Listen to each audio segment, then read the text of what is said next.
In Anderson County, Tennessee, 16-year-old Shawn Willis took his mother's handgun from a nightstand after she took his phone away as he was grounded.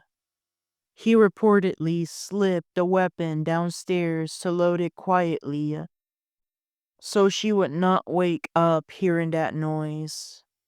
He then returned to her bedroom and shot her in the head while she slept, causing immediate death.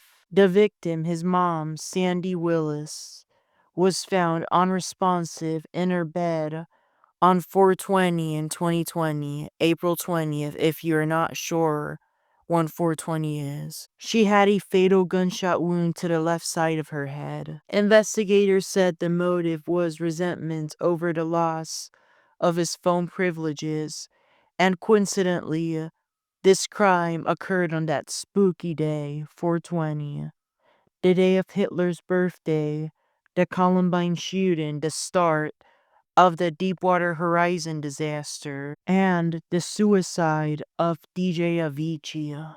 Shortly after the shooting, Shawn called his girlfriend, claiming he found his mother covered in blood. The girlfriend's father went to the home to check on Sandy, and he was the one who called the cops when he discovered her body.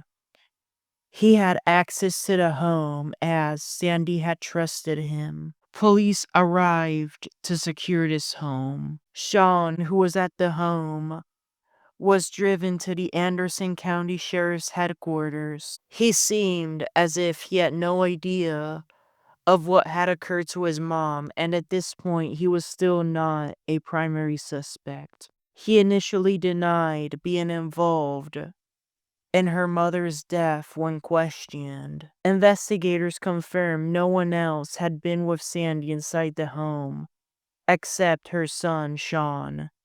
And the Anderson County Medical Examiner's Office confirmed the cause of death as murder by gunshot. The mom had not killed herself. Somebody there had killed her. And that somebody at this point was known as being her 16-year-old son, Shawn Willis. Shawn, at these headquarters, was subsequently placed in handcuffs and transported to the Anderson County Detention Facility. In his first court appearance at the Anderson County Juvie Court, Judge Brian Hunt ordered that Shawn remain in custody to await trial. Visitation for Sandy was held on April 25, 2020, at the Hatmaker Funeral Home in Lake City, Tennessee. Due to the COVID-19 pandemic, the family secured a quick funeral date.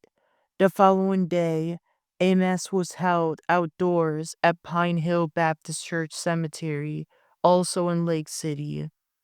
Shawn, already in custody, was unable to attend. Sandy had survived breast cancer and had shaved her head during treatment, a beautiful length she had kept since high school. Her first bald day had been deeply emotional, and tragically, her promise she made to her hair to grow it back to where it once was in high school was cut short by her son's actions.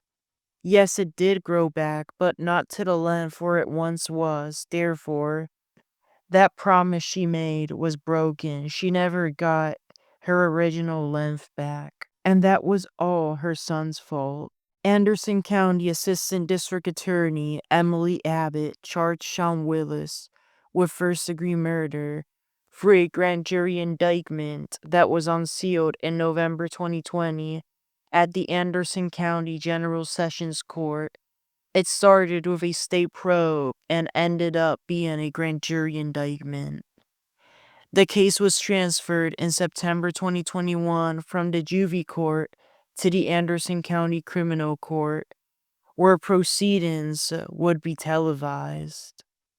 The case went viral, especially amid concerns about mental health during COVID lockdowns. Before Judge Hunt, Shawn pleaded not guilty on December 1st, 2020. Upon transfer to criminal court in September 2021, Judge John Layton set a $1 million cash-only bond, meaning Shawn would continue remaining in custody. Prosecutor Emily Abbott negotiated with Shawn's public defender, and Coria. And on the first day of trial in August 2025, Shawn pleaded guilty to second-degree murder in order to avoid spending the rest of his life in prison. Knox County Visiting Judge Zachary Walden sentenced him immediately to 30 years in prison. He is currently incarcerated at the South Central Correctional Center in Clifton, Tennessee. All other matters, including possible appeals, remain pending. Thank you for listening. May Sandy rest in peace. Try your best to keep a good relationship with your family. Take care and have a good rest of your day.